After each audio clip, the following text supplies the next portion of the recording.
We have some pretty wholesome news contrasted with some pretty bad news, all jumbled up into a video where I want to cover a lot of things, but we start off with Johan, which is the CEO of Arrowhead until very recently, because now he is the former CEO of Arrowhead, but still the creative director. Arrowhead, with their tremendous success of Helldivers 2, definitely a success that Sony wants to hang on to as strong as possible, despite the fact that they have tried to destroy it as much as possible with situations like the Steam debacle, with the review bombing because of the PSN requirements, with certain issues regarding patches, certain issues within community and community managers. Helldivers 2 has kept trucking along and has been a tremendous success by every metric for Arrowhead. And Johan, as the CEO and creative director at the studio, has decided that his role as CEO is an impediment to his role as creative director. He described his own position as CEO as that of a reluctant one. Person that doesn't want to actually be in that role, and instead he wants to focus on making great games, as he said many times before. And so the studio has brought in Charms Giordani, which I hope I'm pronouncing well, I apologize if I'm not, who has said that it is his job to make sure that Johan and the rest of the people involved can be as free in making those creative decisions and making great games as possible. This does not mean that Pilestead is stepping away from the studio or anything like that. He's just focusing more on the game side instead of having to focus on the more business side and more administrative side of things. Giordani was one of the senior executives over at Paradox before making this move, and he also serves on a lot of senior advisory boards around the game industry, so he knows what he's doing. Hopefully this means that Arrowhead is in good hands. A lot of that money that has come into the studio due to this success is probably funding a new paycheck that is going to allow this man to also do an excellent job and make sure that Arrowhead themselves continues to make great games. Now, I personally think this is great news, as Giordani himself says he hopes that Helldivers 2 is the 4th best game that Johan ever puts out, indicating that he's got a great creative future ahead of him making games, and Arrowhead has been a beacon of light in an industry filled with darkness in the recent time. I'd say around 2 years ago until now has really been quite dark and continues to take some very interesting twists and turns, and one of those twists and turns is how Helldivers 2 continues to lose players at an alarming rate, as covered in this Video Gamer article. Now, I don't think that these two things are necessarily related, because these sorts of changes, big moves, as Johan steps down, a lot of things had to be behind the scenes for a while in order for this change to happen, but it's definitely going to help in the struggles that Helldivers 2 is suffering right now. The truth is that the game is a tremendous success, but there really isn't that much to keep people playing consistently. And some people really like to point this out on Twitter for some reason.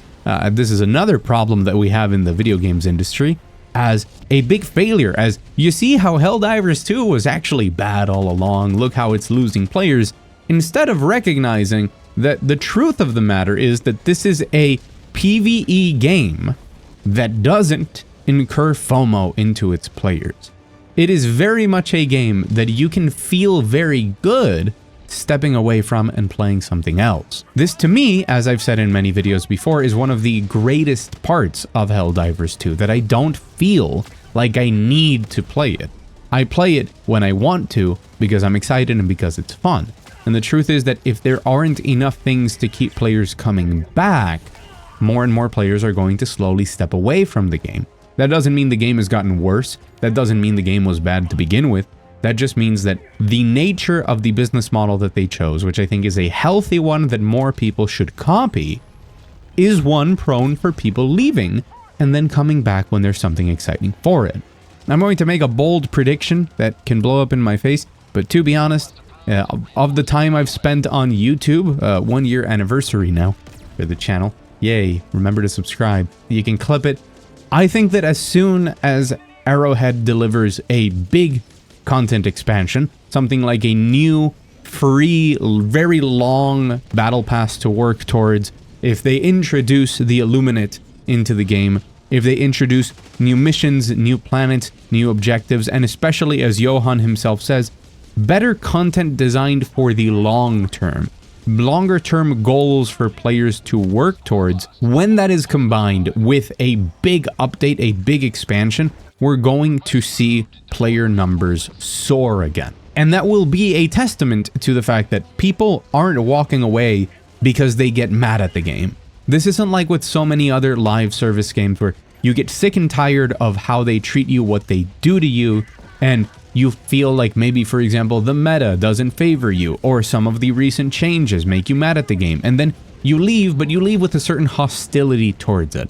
While I'm very aware that some people have stopped playing because it's just not as fun because of balance patches, I think the general feeling towards Helldivers 2 as a game, as a business model, is that it's a great time that you're always excited to jump back into. You just need a good reason to do so.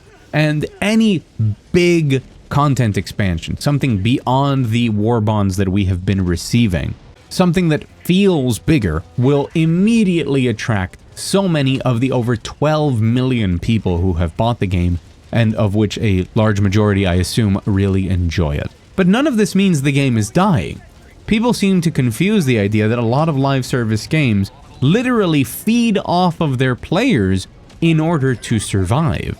Helldivers 2 is not dying because it's not like that. It's just losing players that are not currently interested in what the game offers, but will be happy to come back later down the road. Now, from what we can gather that Pilestead has started speaking about out on Twitter, he's talking about making sure that the devs have more time playing the game, to keep the eyes on the road, to make sure that they are playing the game that they want to continue making better.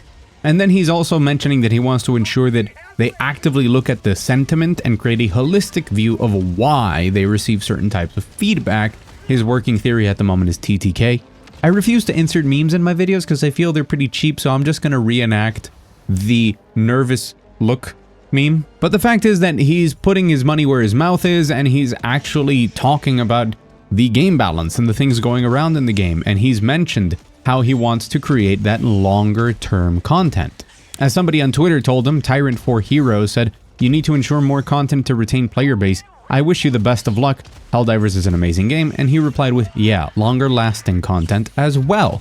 And these are, in my opinion, the right directions. As long as they can balance longer term goals to keep players engaged and working towards something that doesn't necessarily have to also lean into being something exclusionary that makes other people bounce off of the game. It's a careful balance between, pay to win and feeling predatory and how you keep people hooked, and simply giving rewards that feel good to the people who want to dedicate more time to the game while stringing them along with fun unlockables. I really do believe that there is a way to balance these things out in the same way that we used to be excited at unlocking new things in our games back on the PS1 or the PS2.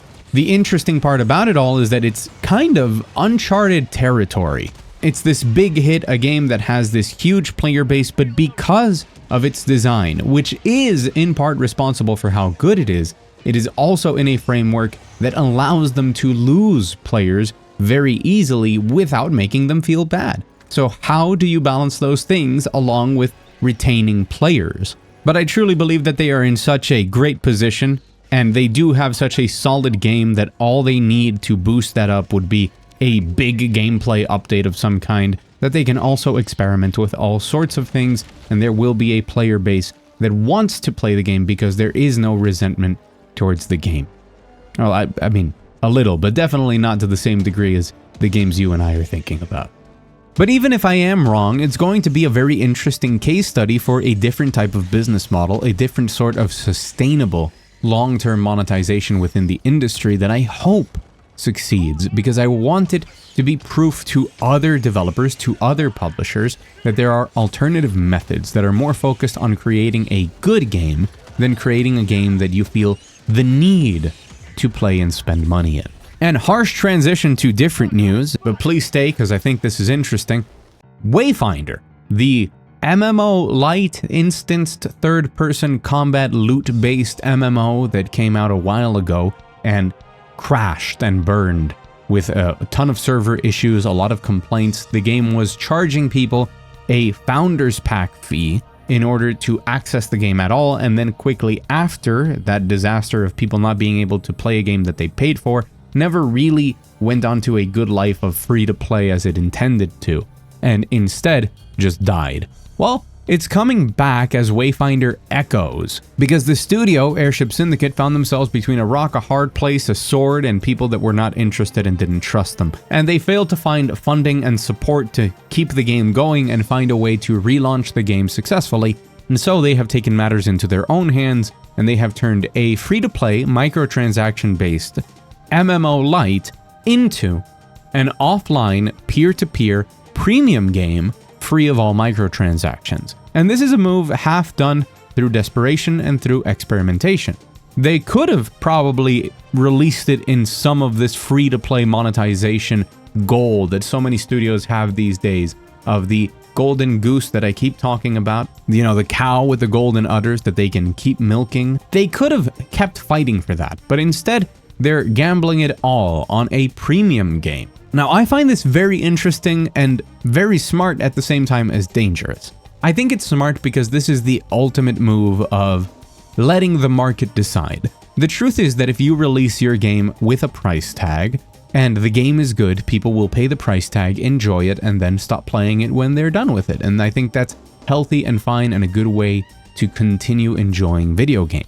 It's also true there are some elements of luck involved in that, of course. The amount of exposure you get, the marketing that you put out, how many streamers become interested in the story or in the game upon its return are going to heavily influence how many people are even aware of the game and end up playing it.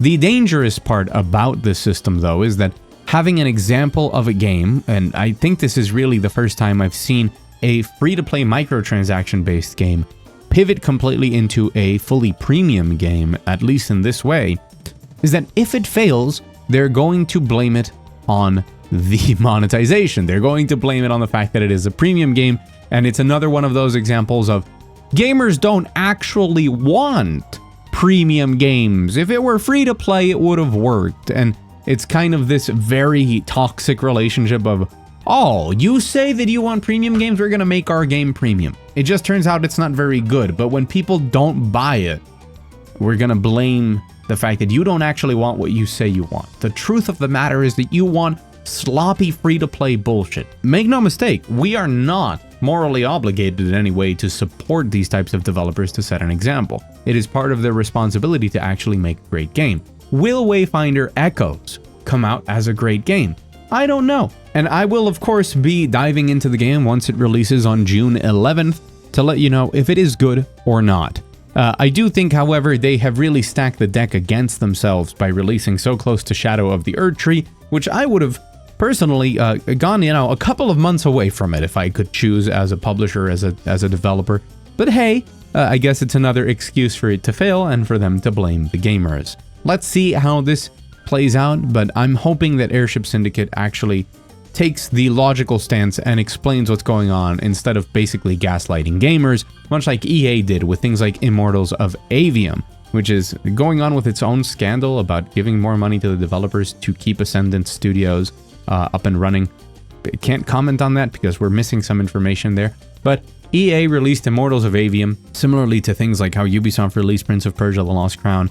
They put absolutely garbage marketing into it, and it just wasn't appealing to people, especially because most people never found out that it existed. They had some really questionable marketing choices. I remember that the only ad I really saw for Immortals of Avium was in a Mr. Beast video.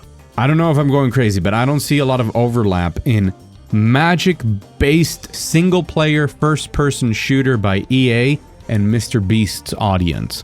Maybe those resources would have been better allocated elsewhere, EA. But EA was quick to say, hey, we released a purely single-player premium game, no microtransactions, no nothing, much like Dead Space, and it failed. And it's just another example of some of the bigger problems and trends within the industry these days.